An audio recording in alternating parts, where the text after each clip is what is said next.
দিয়েছেন ইসলামী আন্দোলন বাংলাদেশের সংগ্রামী সিনিয়র নায়েবে আমির, বৈষম্য বিরোধী ছাত্র আন্দোলনের ছাত্র জনতার অন্যতম অভিভাবক মুফতি সৈয়দ মোহাম্মদ ফয়জুল করিম শাইখের চরমায়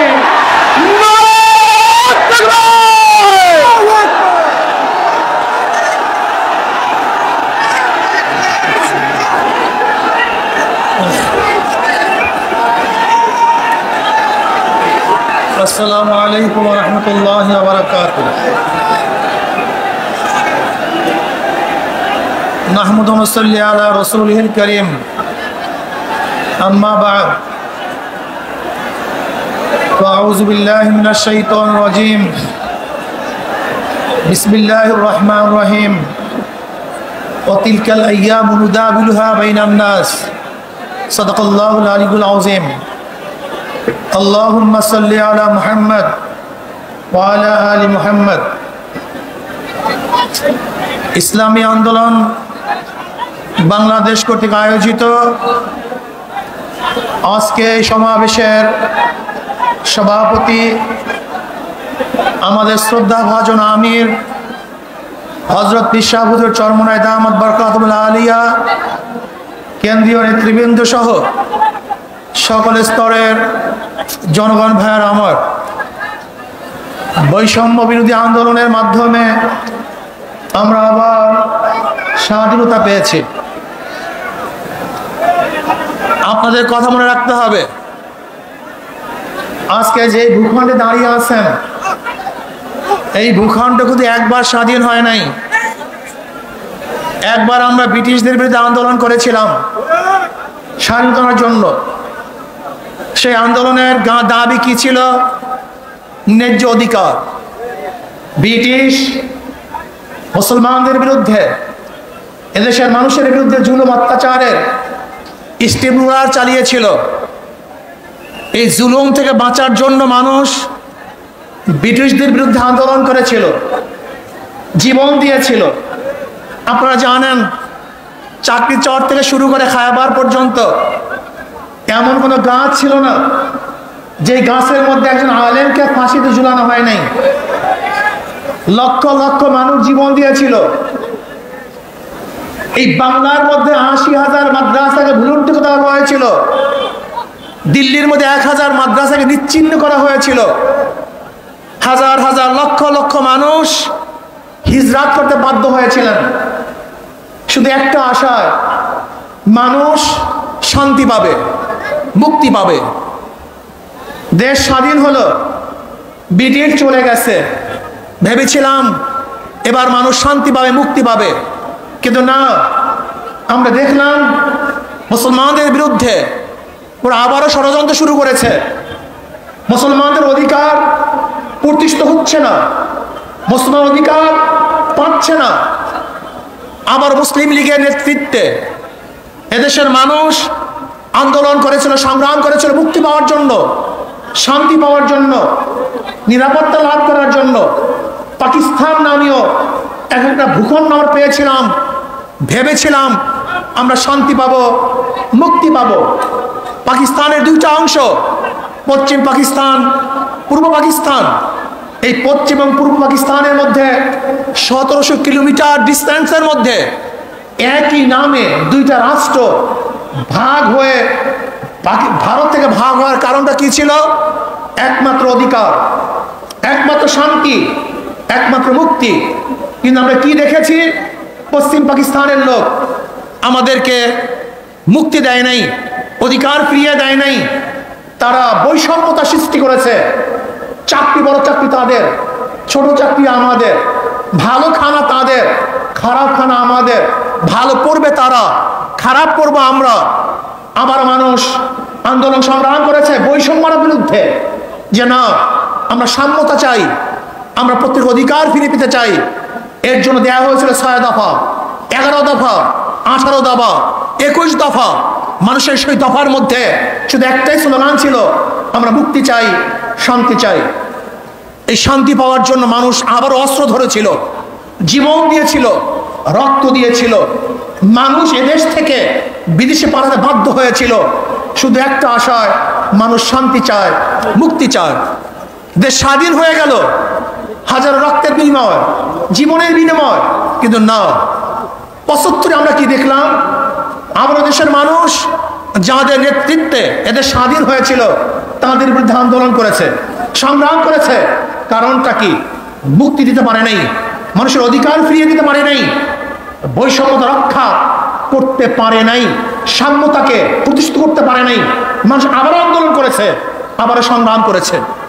আন্দোলন করলাম, সংগ্রাম করলাম, সরকার পরিবর্তন করলাম। আজকে দেশের স্বাধীনতার বয়স 52 বছর। এই 52 বছরে যারা এদের শাসন করেছে তারা একজন শাসক ছিল না, সবাই শোষক ছিল।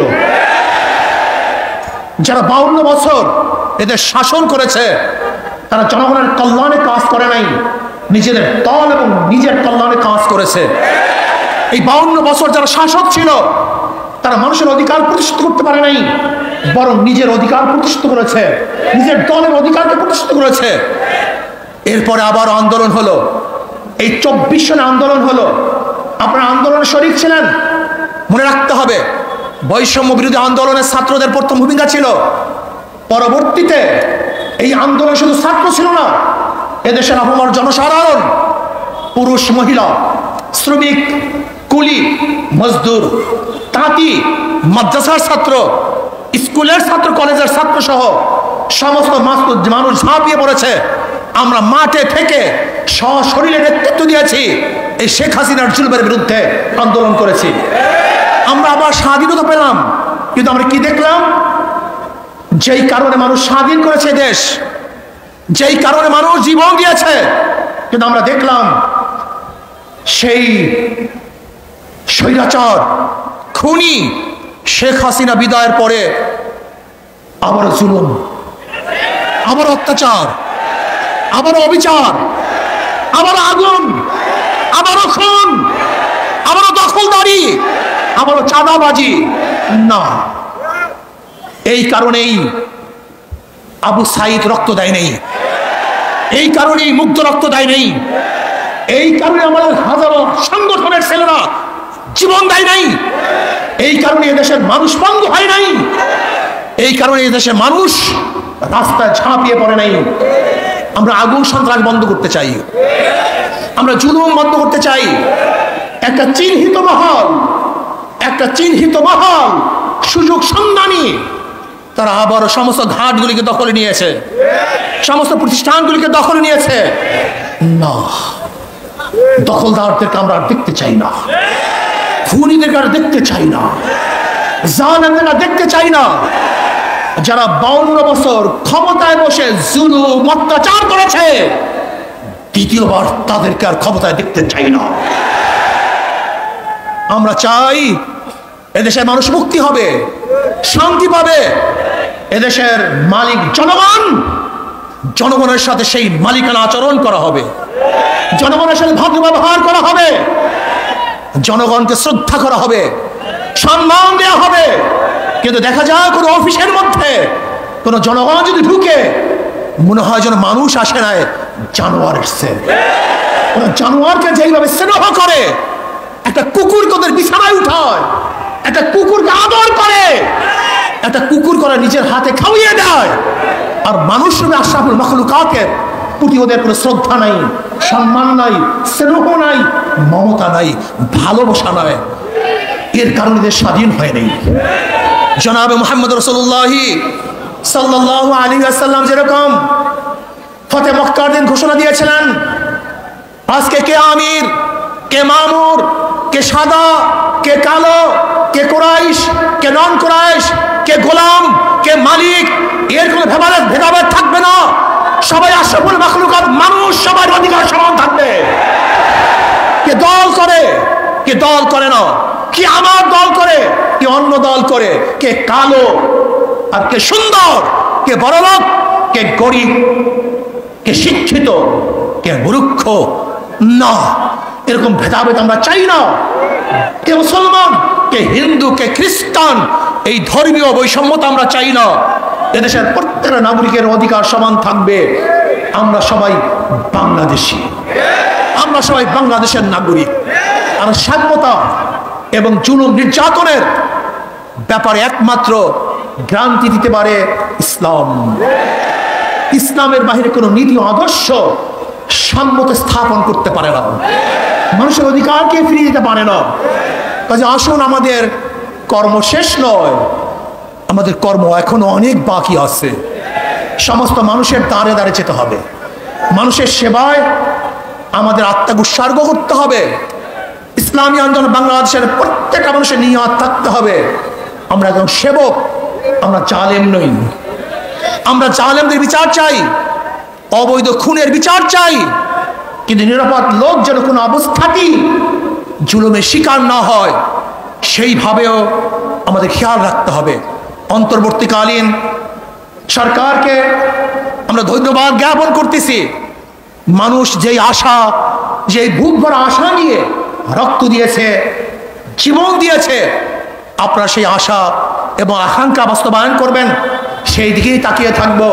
এবং আমি ছাত্র সমাজকে বলবো, অচিরেই আমাদেরকে আবার পড়ার টেবিলে ফিরে যেতে হবে, আমাদেরকে বড় বড় শিক্ষিত হতে হবে, আমাদের নিজেদেরকে করতে হবে।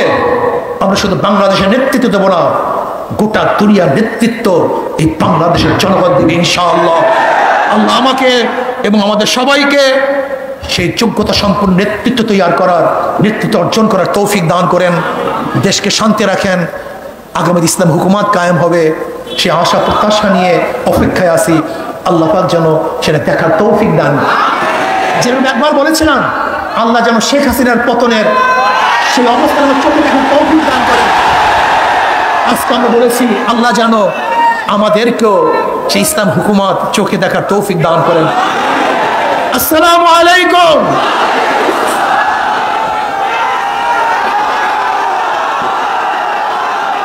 সমাবেত ভাই বন্ধুগণ,